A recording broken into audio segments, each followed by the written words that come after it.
Hello everyone, welcome to our YouTube channel Education Wire. Today we are here to discuss about the Industrial Revolution. So Industrial Revolution was a time when the manufacturing of goods moved from small shops and homes to large factories. So आज हम बात करने वाले हैं industrial revolution के बारे में। वो टाइम जिसमें हमने मशीनों का यूज़ करना सीखा और उससे क्या क्या इफ़ेक्ट हुए, क्या कॉजेज़ हुए, फर्स्ट इंडस्ट्रियल रिवोल्यूशन क्या था एंड सेकेंड इंडस्ट्रियल रिवोल्यूशन क्या था, कब हुआ, कैसे हुआ, वो सब हम जानेंगे इस वीडियो में। पहले बात करते हैं इंडस्ट्रियल रिवोल्यूशन जो स्टार्ट हुआ 1750 से और 1850 तक चला। इंडस्ट्रियल रिवोल्यूशन में बहुत सारे चेंजेस हुए agriculture, mining, manufacturing, transportation and technology में। Industrial revolution in modern history, the process of change from an agrarian and handicraft economy to one dominated by industry and machine manufacturing। तो सीधा सा मतलब ये है कि इस टाइम पर मशीनों का ज़्यादा यूज़ होने लगा था, जो हाथ का काम था उसकी जगह मशीनों ने ले ली थी। तो ऑब्वियसली बहुत सारे चेंजेस होने थे, लेकिन किस तरह के चेंजेस हुए, क्यों हुए, कहाँ कहाँ पर चेंजेस हुए और इसका इफेक्ट कौन सी क्लास पर ज़्यादा पड़ा, ये सब जानने की बात है। ये प्रोसेस स्टार्ट हुआ ब्रिटेन में 18th सेंचुरी में और धीरे धीरे करके सारे पार्ट्स में और बाकी के अदर पार्ट्स में भी फैल गया पूरे वर्ल्ड के। अब बात करते हैं इसके अफेक्ट्स के बारे में। The industrial revolution brought rapid urbanisation और the movement of the people to cities. Industrial revolution की वजह से लोग गांवों से शहरों की तरफ जाने लगे, अर्बनाइजेशन होने लगा, लोग अपनी जगहों को छोड़कर एक जगह से दूसरी जगह पर शिफ्ट होने लगे। We can see the changes in farming, soaring population growth, and ever increasing demand for workers led masses of people to migrate from farms to cities। तो लोगों की डिमांड जो थी, वर्कर्स की डिमांड इस तरह बढ़ने लगी कि स्किल्ड वर्कर्स चाहिए जो मशीनों को चला सकें। फार्मिंग में चेंजेस हुए, एग्रीकल्चर में चेंजेस हुए और हर तरह से धीरे धीरे करके चेंजेस होने लगे, क्योंकि ऑब्वियसली जब हाथ के काम की जगह मशीनें लेंगी तो हर तरह के चेंजेस होंगे ही। अब बात करते हैं कॉजेज़ की। हमने अफेक्ट्स पढ़ा कि क्यों हुआ, उसके चेंजेस क्या क्या हुए। अब बात करते हैं कॉजेज़ की। Historians have identified several causes for the industrial revolution, including the emergence of capitalism, European imperialism, efforts to mine coal, and the effects of agricultural revolution। Basically हम कह सकते हैं कैपिटलिज्म और यूरोपियन इम्पीरियलिज्म इसका main कोज था। Capitalism was a central component necessary for the rise of industrial capitalism. अगर हम capitalism की बात करें, यानी कि जो पूंजीवादी थे, उन्हीं का एक अलग बेसिस पे इकोनॉमिक सिस्टम चलता था। जैसे कि हम कह सकते हैं capitalism is an economic system based on the private ownership of the means of production and their ownership for profit. During this period Karl Marx observed कि इस इंडस्ट्रियल रिवोल्यूशन से प्रोलेटरेट को सबसे ज़्यादा इनइक्वालिटी का सामना करना पड़ा। यहाँ पर हम देख सकते हैं दो क्लासेस में बटा हुआ है वर्ल्ड, लाइक बोर्गोआसी और प्रोलेटरेट। प्रोलेटरेट जो है वो वर्किंग क्लास है और जो बोर्गोआसी है वो हायर क्लास हो गए, हम कह सकते हैं ऐसा aristocratic people. Working class worked for a long time in inhuman condition to maintain the minimum wage, but all the profit went into the lap of bourgeoisie। तो वर्किंग क्लास पीपल जो थे वो काम करते रहते थे, लेकिन सारा प्रॉफिट जाता था बोर्गोआसी के हाथ में, पूंजीवादियों के हाथ में, कैपिटलिस्ट के हाथ में, और जो हायर क्लासेस के लोग थे उनके पास। Basically rich and poor were considered as bourgeoisie and प्रोलेटरेट।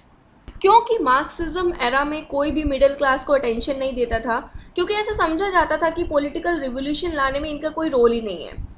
अगर हम इंडस्ट्रियल रिवोल्यूशन पर फोकस करें तो काफ़ी चेंजेस हुए जिसने ह्यूमन लाइफ को ट्रांसफॉर्म कर दिया। फॉर एग्जांपल आज के टाइम पर हम देखें तो excessive use of internet technologies for various business operations has widely transform the key business process including marketing, commerce, development and research, manufacturing and logistics. इसने जो है स्पेस बैरियर को भी ख़त्म कर दिया अगर हम आज इंटरनेट टेक्नोलॉजीज़ की बात करें। Old fashion agriculture based economy that Britain had became obsolete. तो इस टाइम पर अब जो हम इंडस्ट्रियल रिवोल्यूशन की बात कर रहे हैं अराउंड 18th सेंचुरी से 19th सेंचुरी के बारे में, तो इस टाइम पर जो old agriculture, old fashion agriculture process था इकोनॉमी बेस्ड, वो सब ऑब्सोलीट हो गया था, पुराना हो गया था।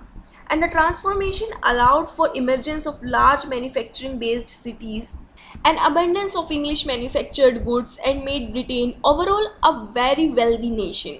So इन सब चेंजेस की वजह से इंग्लिश मैन्युफैक्चर्ड गुड्स को डिमांड हुई और ओवरऑल ये वर्ल्ड का एक वेल्दी नेशन बन गया. And these byproducts of the Industrial Revolution allowed Britain to make great economic strides. But what about the working class? अब working class का क्या हाल था इस टाइम पर? The working class of the Industrial Revolution lived hard and laborious lives. The majority of their time was spent in the factories, which were very often unsanitary, overcrowded and hazardous. And when they were able to leave the factory and spend time at home, they met with equally horrid condition. तो ये जो working class थी, majority जो है इनका time सारा का सारा फैक्ट्रीज़ में बीतता था, अनसैनिटरी और बेकार सी गंदी सी कंडीशन में, ओवर क्राउडेड, बहुत भीड़ भाड़ वाले एरिया में, क्योंकि ज़्यादा वर्कर्स होते थे वहाँ पर, तो ऐसी कंडीशन में बीतता था. और घर आते थे तो वो भी काफ़ी स्लम एरिया में रहते थे. सो बेसिकली इन पीपल का ग्रेट रोल था इंडस्ट्रियल रिवोल्यूशन को सक्सेसफुल बनाने में. And they themselves suffered greatly and get no benefits for their work. ये बहुत ज़्यादा सफ़र करते थे लेकिन इनको अपने ही काम के लिए बेनिफिट नहीं मिलता था, क्योंकि सारा प्रॉफिट बोर्गवासी और कैपिटलिस्ट के हाथ में जाता था.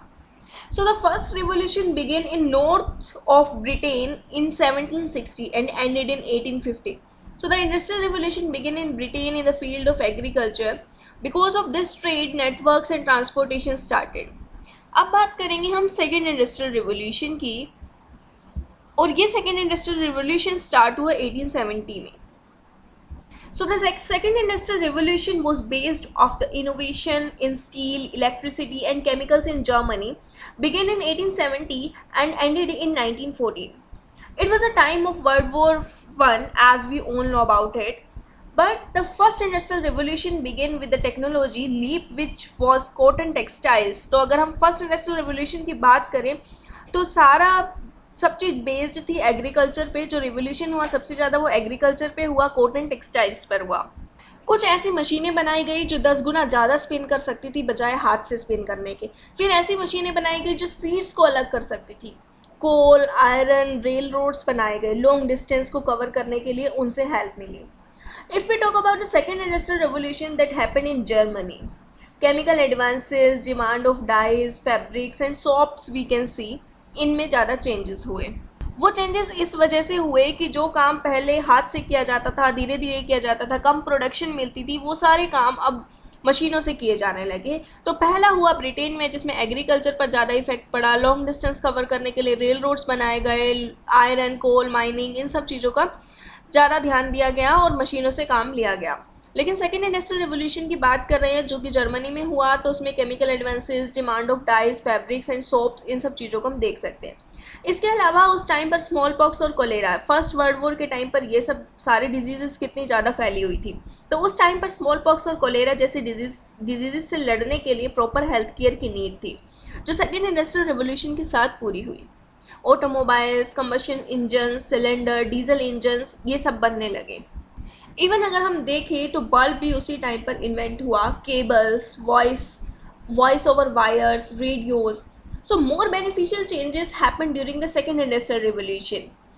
There were unions also being formed for workers. Like पहले वर्कर्स की कंडीशन अच्छी नहीं थी फर्स्ट इंडस्ट्रियल रिवोल्यूशन के टाइम पर.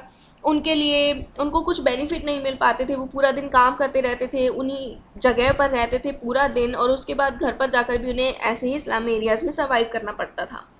तो वर्कर की कंडीशन अच्छी नहीं थी. लाइक मिडिल क्लास की कंडीशन अच्छी नहीं थी. सिर्फ रिच और पुअर की तरफ ध्यान दिया जाता था. या तो कोई बिल्कुल रिच है या कोई बिल्कुल पुअर है. जो काम करते थे उनका सारा बेनिफिट रिच के हाथ में जाता था, रिचेस के हाथ में जाता था.